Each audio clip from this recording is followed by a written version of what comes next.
The number one issue that I heard from our Hispanic business owners in Spanish was crime.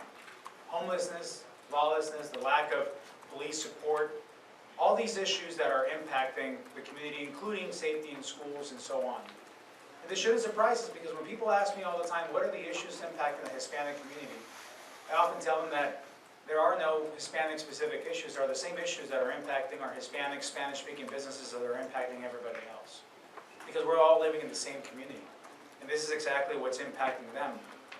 Just last month, I was honored to welcome Speaker McCarthy and 3 of our new House colleagues to my state of Arizona, so they can have a first-hand look at the border and what's happening there, specifically in one of my counties in Cochise County.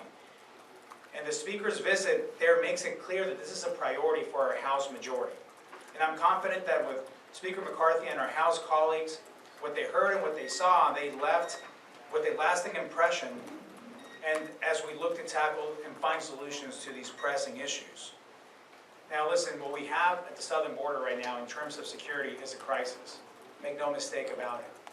That's exactly what it is. Lo que tenemos en la frontera del sur ahorita es una crisis. Una crisis en el lado de la seguridad. It's also important to note that when we talk border security, that's different than when we talk trade and commerce, and it's different than when we talk immigration. We sometimes start mixing these 3 different buckets of border issues. And I come from an area, by living on the border, that we can easily differentiate between when we're talking trade and commerce, when we're talking immigration policy, and when we're talking border security. So this crisis that we're facing is in the area of border security. And it's not just us saying it, it's the actual Border Patrol and the chiefs saying this as well. Just look at the numbers. In drug seizures, gotaways, and migrant deaths as well. That's one issue that we don't talk about often.